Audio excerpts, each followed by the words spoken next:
Graça e paz de Jesus, um prazer estar com vocês aqui mais uma vez. O tema da mensagem que eu decidi compartilhar com vocês nesta manhã é amar e cuidar. Simplesmente amar e cuidar.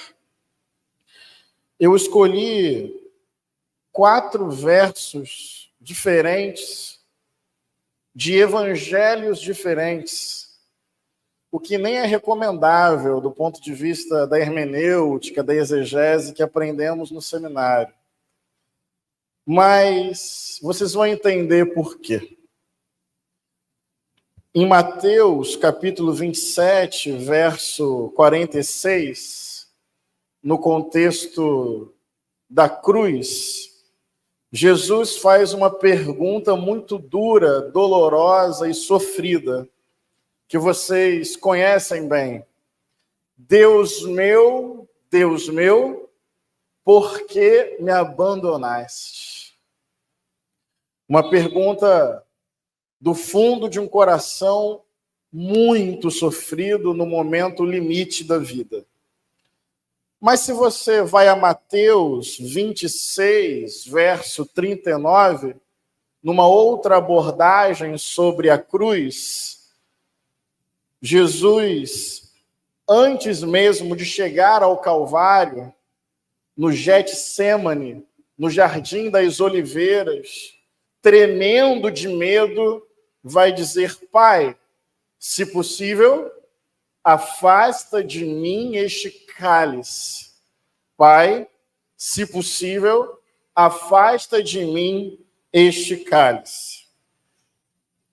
Mas se você vai a João, capítulo 13, verso 35, Jesus, ali no contexto da Páscoa, um pouco antes, portanto, do Calvário e do Jardim do Getsêmani, já percebendo que era o final do seu tempo de vida, ele dá uma orientação aos discípulos. E ele diz: novo mandamento dou a vocês, que vocês amem uns aos outros como eu amei vocês. Nisso, todos conhecerão que vocês são minhas, se vocês amarem uns aos outros. Mas eu ainda escolhi um outro verso, indo ao Evangelho de João, de Lucas 23, 46. Voltando para o cenário da cruz, agora no momento final, derradeiro, o corpo machucado, a última batida do coração, o oxigênio acabando, e Jesus diz: Pai, nas tuas mãos eu entrego o meu espírito. Estes acontecimentos sequer eu coloquei em ordem cronológica. Estes acontecimentos estão relatados em evangelhos diferentes. Mas não importa tanto a sequência, não importa tanto a cronologia. Eu quero pegar uma outra coisa aqui. Deus meu, por que você me abandonou? Pai, por favor, se possível, afasta de mim essa dor, esse cálice. Estou morrendo de medo, tremendo de medo, tomado pelo medo. Amem uns aos outros, como eu amei vocês. E, Pai, entrego nas tuas mãos o meu espírito. Qual é a relação e a conexão que eu quero provocar sobre esses trechos, esses textos e esses momentos? Tem um ponto fundamental. Jesus está diante do absurdo. Jesus está diante da fraqueza. Jesus está diante da impotência. Jesus está diante de um momento limite da sua vida. Esse é o contexto. Tem uma cruz. Esse é o contexto. Jesus está profundamente tomado pelo medo. Vai para o jardim da oração. Muitos momentos ele esteve ali, mas agora ele está tremendo. Não é romântico, não é glorioso. Nós precisamos historicizar a cruz. O peso que ela significou para o corpo e para o coração daquele homem chamado Jesus. Ao ponto dele, em tremor, segundo um dos evangelhos, suando sangue, dizer, me livra disso. Mas ainda assim ele é preso, ainda assim ele é torturado, ainda assim ele é abandonado por muitos, ainda assim ele é condenado pelo templo, condenado pelo Estado, e no limite desse desespero, dessa fraqueza, dessa impotência, desse absurdo, ele pergunta por Deus, afinal de contas, Deus meu, por que me abandonaste? Por que essa situação limite? Qual é o poder que eu tenho para alterar isso? Por que a minha vontade não se realiza? Por que o meu pedido não se concretiza? Por que não consigo me proteger? Por que tamanha injustiça? Por que a prevalência dos poderosos? Por que o massacre sobre os pobres? Por que a maldade, a tortura, a injustiça, a exploração, o sarcasmo daqueles que fazem isso contra aqueles que sofrem isso? Deus! Qual a explicação para o mal? Para a prolongabilidade do mal? Para a prevalência do mal. Por que, Deus? E tem um detalhe fundamental. Difícil, mas fundamental. Não há resposta. A tradição judaico-cristã, a tradição bíblica, não gasta muito tempo teorizando sobre isso. Tem uma perspectiva. Tem. Uma queda humana, uma ruptura com a vontade de Deus, as consequências dos nossos atos, mas milênios de cristianismo, livros, estudos, e eu estou valorizando os livros e os estudos, as perguntas e as reflexões. Só que nós continuamos nos deparando com uma situação difícil de teorizar, sistematizar, explicar Deus, amor, Deus, bondade, Deus, criador. E o mal, o sofrimento humano, a injustiça, a exploração, a prevalência dos poderosos, o massacre sobre os oprimidos, as angústias do nosso próprio coração, a limitação, a caducidade, a precariedade da própria vida, como conciliar, como resolver, como teorizar, qual é a bala de prata, qual é a solução de ouro? Quem aqui tem a resposta final? Deus, poder, amor, maldade, tragédia, sofrimento e injustiça. Como isso se dá? Em algum momento dá vontade de fazer a pergunta de Jesus. Deus, por que nos abandonais? Por que nos abandonais? E qual foi a resposta de Jesus ao longo da sua vida diante de uma ausência perfeita e plena de uma resposta de Deus? Vou repetir. Qual foi a resposta de Jesus, o Nazareno, diante do absurdo da vida, da prevalência do mal, da tortura e da execução sobre o seu próprio corpo? E uma pergunta que, pelo menos naquele momento final, ficou sem resposta, Andrezinho. Deus meu, por que me abandonais? Jesus de Nazaré respondeu a essa questão profunda e talvez insolúvel da seguinte forma. Vamos dar aqui alguns exemplos.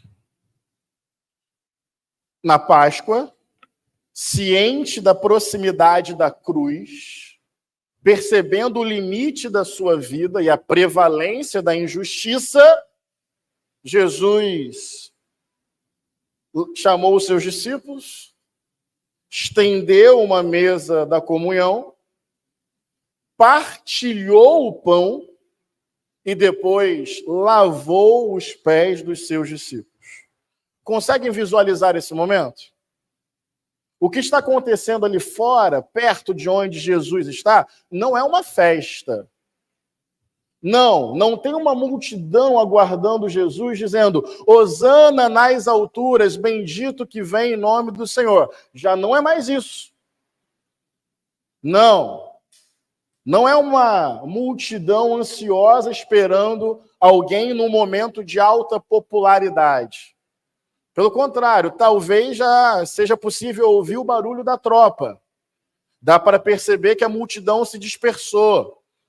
Cada vez mais vigiado o movimento de Jesus. Estão percebendo? O cerco se fechando, o movimento se enfraquecendo, o templo cada vez mais raivoso, as tropas cada vez mais próximas. O absurdo está para se concretizar. E diante do absurdo quase se concretizando, de um contexto muito difícil, qual é a resposta de Jesus? Estende a mesa, partilha o pão, se ajoelha e lava os pés dos seus discípulos. Diante da proximidade do terror, a radicalidade do amor. Eu vou repetir. Diante da proximidade do terror, a radicalidade do amor. Fato é que as tropas estão se aproximando. Fato é que a multidão se dispersou. Fato é que a cruz está no horizonte próximo. Fato é que a cruz é uma tortura. Fato é que a previsão da tortura antecipa um medo. Fato é que tudo isso é um grande absurdo. Entendem? Um absurdo. Situação injusta, que aparentemente não importa o quanto você pedir, ela vai se concretizar. E você pode refletir sobre isso, não tem problema. Você pode questionar isso, é justo. Você pode ir ao jardim das oliveiras da sua vida e pedir, Deus, afasta de mim esse cálice. E cá entre nós aqui, na segurança da Igreja de Cristo, eu creio na oração, eu creio na intercessão, eu creio na intervenção de Deus, eu creio em livramentos, eu creio em curas, eu creio em milagres, eu creio em respostas de Deus ao nosso coração. Eu creio. Só que eu também preciso dizer a vocês que quando nada disso acontece, eu continuo crendo em Deus. E esse é o mistério. A fé é menos um instrumento de solução de problemas e mais uma porta para um relacionamento profundo com Deus. E mesmo quando o absurdo se aproxima e se materializa, o que eu estou encontrando aqui em Jesus nem sempre vai dar para explicar. Nem sempre a resposta vai vir.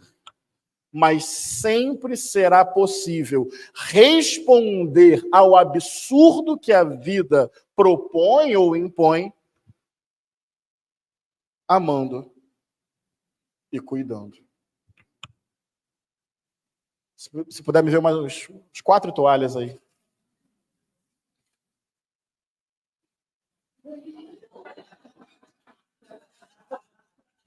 Você faz mágica? A sua bolsa cabe mais o quê? Ficou algum papel na minha cabeça? Eu estou vendo. Amar e cuidar. Vou ser muito sincero e papo reto com vocês. A tradição bíblica teoriza pouco sobre a origem do mal e nos propõe muito combater o mal com gestos de amor, bondade e misericórdia. Eu não sei se com mais milênios de reflexão teológica justa e boa, satisfatória para os absurdos que a vida propõe e impõe. E talvez o que nos reste seja amar e cuidar. Diante da proximidade do terror, radicalizar no amor. Mas não só. Lavou os pés dos discípulos, estendeu a mesa da comunhão, partilhou o pão. Mas na cruz, e tentem imaginar esse momento, já sob a crucificação, já não é mais um medo ou uma ansiedade sobre algo futuro que pode acontecer. Aconteceu. Eu estava relendo hoje, mais uma vez na vida, as páginas da crucificação, tentando visualizar esse momento sem muito romance, sem muita glória, sem 2000 anos de cristianismo, entende? É como se eu quisesse me transportar no tempo e ver a cruz pela ótica de quem está perto na hora.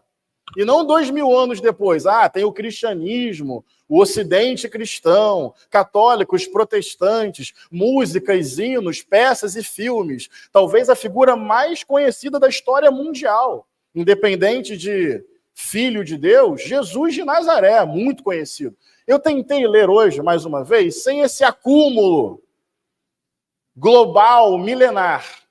A cena é muito triste, gente. A cena é muito triste.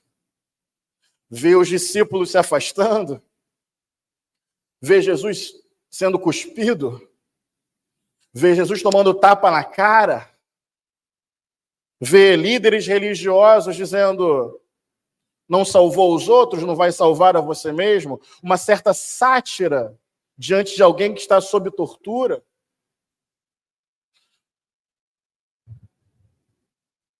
É absurdo demais. Mas se é absurdo para quem está observando, já parou e pensou o quanto é absurdo para quem está vivendo? Porque facilmente a gente olha para o Filho de Deus e não percebe o Jesus, o garoto, a criança que correu nas ruas de Nazaré, o jovem que ainda tinha sonhos, que pediu muito ao Pai que aquilo não acontecesse e não foi respondido. O medo, a dor, o desespero. E nesta situação, com duas pessoas sendo crucificadas ao lado dele, o que Jesus fez? Diante não mais da proximidade do terror, mas da imposição do terror. Um olhou para ele e pediu perdão, pediu misericórdia. Não estou fazendo exegese sobre quem eram esses dois, se eram bandidos, se eram rebeldes. O fato é que estavam sendo torturados também. O fato é que estavam sendo crucificados também. E um deles olhou para Jesus pedindo perdão, pedindo um olhar de misericórdia. E já diante do terror, Jesus olha para ele e fala: hoje mesmo você vai estar comigo. Já num anúncio, numa esperança. Então, diante do absurdo, lavou os pés, diante do absurdo, partilhou o pão, diante do absurdo, teve um olhar de misericórdia para alguém que pedia um olhar de misericórdia. Mas não só. Agora radicaliza mais ainda. Desafia mais ainda, revoluciona mais ainda, porque não só perdoou quem pedia perdão ao seu lado. No limite da vida, diante do absurdo, uma oração não respondida, uma pergunta por Deus, ainda assim eu vou dividir o pão, ainda assim eu vou estender a mesa da comunhão, ainda assim eu vou ter misericórdia de quem me pede misericórdia. Só que mais, Pai, perdoa-lhes, porque não sabem o que fazem. Sobrou uma força existencial para perdoar até quem não pediu perdão. Todos os motivos para, diante do absurdo, da pergunta sem resposta, da oração não respondida, sei lá, fazer o quê? Mas Jesus ainda encontrou força interior para perdoar quem pediu e já antecipar o perdão a quem não pediu, e mais do que não pediu, a quem estava produzindo terror sobre a sua vida. Ah, vai, Deus. Estende sobre os meus algozes a tua graça. Estende sobre os meus inimigos a tua misericórdia. Mas ele está fazendo isso em nome de um Deus que humanamente não respondeu. Mas não só, ele sentiu sede. E agora vou ser muito material e objetivo. E diante da sede, o que ele fez? É uma consequência natural. Quando você está com sede, você pede. Ele não desistiu da vida. Foi a primeira vez que eu li esse texto com esse olhar na minha vida. Sofrendo, tomado pelo desespero, diante de uma tortura, o instinto, a fisiologia da sede e uma resposta. Alguém me dá um copo de água. Isso me lembra, Andrezinho, João 17, versículo 13, a chamada oração sacerdotal de Jesus. Texto belíssimo.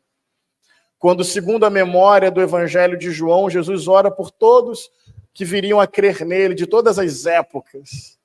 E Jesus diz assim, já preguei sobre esse texto, Pai, eu te peço estas coisas. Ele pede coisas boas para nós. União, comunhão, bênçãos, livra do mal, fica com eles. Jesus vai pedindo coisas boas para mim e para você. Só que o texto diz, eu te peço estas coisas enquanto ainda estou no mundo. E eu acho isso muito bonito, porque dentro dessa perspectiva, é como se Jesus dissesse, eu não estou te pedindo por eles da eternidade, da glória. Eu estou te pedindo por eles, meus amigos e as minhas amigas, irmãos e irmãs, na condição humana. É na autoridade de quem sabe e sente na própria pele o quanto a vida pode ser boa, gostosa, agradável, divertida. E tem banquete festivo, e tem festa de casamento, e tem partilhar do pão e do peixe, e tem os amigos para prosear, e tem o pôr do sol, e tem o mar. Coisa boa, divertida é viver. Eu estou te pedindo, Pai, na autoridade de quem sabe o gozo da vida. Mas também estou te pedindo na autoridade de quem sabe a dor da vida. A injustiça, a solidão, a ruptura, a saudade, a impotência, a enfermidade, a pobreza, a carência econômica, a exploração. Olha, Pai, eu não vou te pedir do trono. Seria fácil. Vou te pedir por eles como quem sabe por experiência própria, que loucura é essa de ser gente. Mas o final desse verso é mais bonito ainda. Pai, te peço estas coisas por eles enquanto estou no mundo, para que eles sintam a plenitude da minha alegria. No fundo, é como se Jesus estivesse dizendo, apesar dos pesares, eu quero que eles sintam a alegria que eu estou sentindo por viver. Só que Jesus está dizendo isso, tendo o que perto dele? Que está se aproximando dele? A cruz. Isso é final do Evangelho de João. Isso é depois do lava-pés.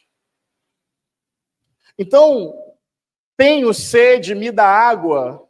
é alguém que, experimentado no sofrimento, portanto, o evangelho não nos promove uma alienação individual e coletiva, vem andar com Jesus que você ganha uma imunidade. E todo sofrimento é diabólico.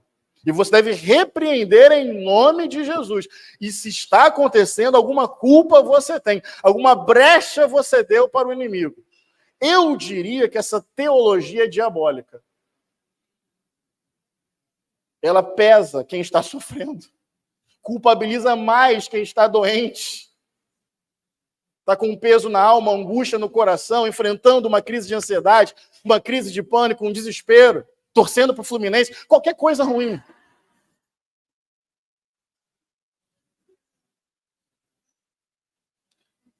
Às vezes eu... obrigado. Você é tricolor, né? Estou brincando. Pai, perdoa-lhes, não sabem porque torcem. Fica tranquilo, que é 100 aninhos mais uma Libertadores.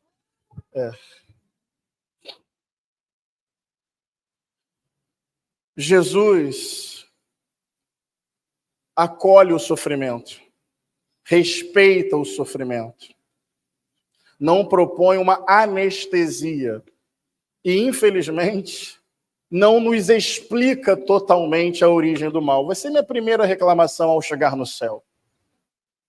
Qual é Deus? Por quê? Finalmente, me explique. Mas enquanto eu não vejo como sou visto, enquanto eu não conheço como sou conhecido, na imagem de 1 Coríntios 13, vamos na esperança. Vamos na fé contra toda desesperança. Vamos crendo, quase não crendo, mas sem deixar de crer. Porque tem um detalhezinho. Deus, espaço. Deus, espaço. Por que me abandonaste? Tira o espaço. Qual é a palavra que Jesus colocou? Deus, meu. Deus, meu. Mesmo num sentimento justo de revolta, porque é uma pergunta com caráter de protesto. E, por favor, fica uma dica pastoral. Deus prefere o seu protesto do que uma subserviência de quem tem medo de protestar. Às vezes, um protesto da alma, Deus recebe como culto e adoração. Amém? Essa igreja já foi mais pentecostal. Gidel, tem pregado? Está muito batista, assim, mas... O que eu quero chamar a atenção é que, numa pergunta com caráter de protesto, este Deus ainda é meu. Isso é muito bonito. Deus, meu. Deus, meu. Eu não te abandono, mesmo quando a minha sensação me impõe a experiência de ser abandonado por ti. Porque, no fundo, eu creio que o Senhor não desistiu de mim, não desistiu de nós. E ainda que me falte a resposta, ainda que me falte a teoria, ainda que me falte a sistematização, é protestando contra ti que eu me entrego a ti e te amo mais. E só me resta uma coisa a fazer, já que o limiar da minha teoria não me satisfaz. Então eu vou estender a mesa da comunhão, então eu vou partilhar o pão, então quando eu tiver sede eu vou pedir água, então quando alguém pedir perdão eu vou perdoar, então quando o inimigo vier com ódio eu vou dobrar a aposta no amor, porque se eu não tenho a teoria que soluciona o mistério da vida, eu faço da vida um sacrifício, uma oferta de quem decidiu amar e cuidar. Amar e cuidar. E eu termino com a cena que eu considero mais bonita da crucificação. Estão aqui ainda, tudo bem? Falta pouco, viu? Pregando há 30 minutos. Lembro quando na primeira igreja Andrezinho pregava em 3 horas e meia. Ferrava nosso domingo. Então, tenham paciência. Obrigado. Está trocando? Obrigadão, hein? As pessoas de casa devem achar que a nossa igreja não é séria, né? Obrigado, Ana. Está Jesus na cruz, nesse momento difícil, absurdo, e ele olha a sua mãe. Essa cena é forte. Porque Maria é como muitas mães pretas da periferia do Rio de Janeiro, vendo seu filho executado pelo Estado, com parte da população dizendo que tinha mesmo que morrer. Essa é a cena da cruz. As pessoas estão dizendo, crucifica. As pessoas estão comemorando a morte de um bandido. Porque estão vendo Jesus como um bandido e estão dizendo uma frase muito conhecida. Bandido bom é bandido morto. Crucifica. Olha, aí tenta olhar essa cena, não com 2000 anos de cristianismo. Tenta olhar pelo olhar da época. É uma mãe vendo o seu filho. Não é Jesus glorioso. É o menino Jesus. Eu amamentei esse moleque. Eu lembro dele engatinhando. Eu lembro dele dando os primeiros passos. Eu lembro dele pronunciando a primeira palavra, Mengão. Eu lembro dele adolescente. Eu lembro dele dizendo, vou sair com os amigos. Eu lembro dele prolongando uma festa de casamento, botando mais vinho para a galera. Tenta olhar a cruz pelos olhos de Maria.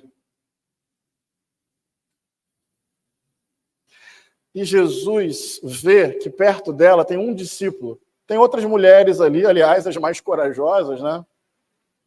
Foram até os pés da cruz. A Bíblia é patriarcal, mas tem ali, graças a Deus, a arruar desobediências que aparecem no texto. Jesus vê um discípulo amado, o mais próximo, deve ser o João. E na cruz, momento quase final, como é que Jesus responde ao absurdo? Ei, amigo, eis aí a tua mãe. Ei, mãe, eis aí o teu filho. E diz o texto que desde ali, Maria foi recebida naquela família. Vocês entenderam como Jesus respondeu ao terror? Como Jesus respondeu à falta de explicação sobre a origem e a prevalência do mal? Como Jesus respondeu a uma oração não respondida? Ei, filho, ei, amigo, cuida da minha mãe. Amar e cuidar. Amar e cuidar. E o último verso que nós lemos, eu termino com o início da mensagem. Depois de todos esses gestos, já no contexto do absurdo e da injustiça, estender a mesa, partilhar o pão, lavar os pés, perdoar quem pede perdão, perdoar quem não pede perdão, pedir água para continuar vivendo. Depois disso tudo, segundo o Evangelho de Lucas, Jesus fala a sua última frase. Olha que bonito. Nas tuas mãos entrego o meu espírito. Porque já não se trata mais sobre se você me respondeu agora, Deus. Você me respondeu desde a eternidade. E mesmo na dúvida, na desesperança, no protesto, na oração não respondida, na pergunta sem resposta. Deus ainda é meu. Eu ainda sou dele ou dela. E nas tuas mãos eu entrego o meu espírito. Que Deus abençoe a vida de vocês. Eu quero que você saia daqui crendo que Deus responde a oração. Eu quero que você saia daqui crendo que Deus socorre o aflito, enxuga a lágrima do entristecido. Eu quero que você saia daqui crendo que milagres podem acontecer. E eu quero que tudo aquilo que vai no seu coração, você entregue para Deus como Jesus fez. Eu quero que você saia daqui com uma bênção sobre a sua família, sobre as suas finanças, sobre o seu corpo. Eu quero que essa igreja seja um lugar de bênçãos. E se Deus quiser fazer milagres, olha, aqui não somos contra milagres. Se Deus quiser agir sobrenaturalmente, nós não somos contra sobrenatural. Eu só estou dizendo que ainda que a figueira não floresça, ainda que não haja fruto na videira, ainda que o produto da oliveira minta, Deus não vai nos abandonar quando parece que nos abandonou, entendeu? Estou te fazendo um convite. Protesta, grita, vai para a oração com amor e raiva. Rasga sua alma diante de Deus, dá um chute na porta do céu. E depois, ama e cuida. Ama e cuida. Ama e cuida. Lava os pés, estende a mesa, partilha o pão, pede água, perdoa quem está te pedindo perdão, não leva isso adiante. Não reproduz a aposta do ódio. Deixa a Avenida Paulista se encher. Vamos orar por eles. Não usa as armas do inimigo contra o inimigo. A nossa vitória vem de outro lugar. E olha para tua mãe, para o teu filho, para o teu irmão. O mundo precisa de ajuda, mas às vezes o mundo está dentro da tua casa. Não sei. Na eternidade nós veremos. Na eternidade nós saberemos. Nós somos um pouco estrangeiros e peregrinos. Nossa pátria nem é aqui. E um dia virá e se descortinará. E nós veremos o semblante de Jesus como Jesus vê o nosso semblante. Vai ser lindo e vai ser atemporal, vai ser eterno. Mas enquanto você está nesse caos, enquanto ainda existe absurdos, ama e cuida. Ama e cuida.